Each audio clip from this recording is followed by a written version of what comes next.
হলেই বুঝো বেশি কথা হল্লা না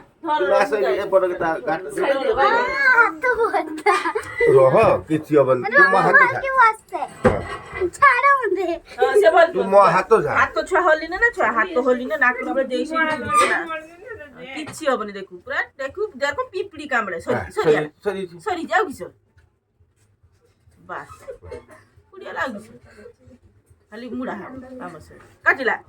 না না পিন কটারে যেরকম ছুয়া যেরকম ইয়ে লাগে না মানে পিপড়ি যেরকম কামড়ে সেরকম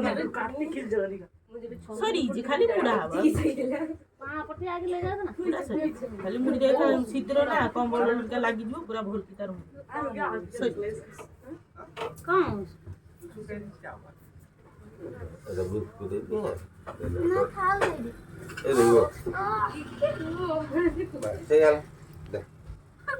সুন্দর খালি তুলসী কাটিলা কাটিছি তাহলে খালি বেকার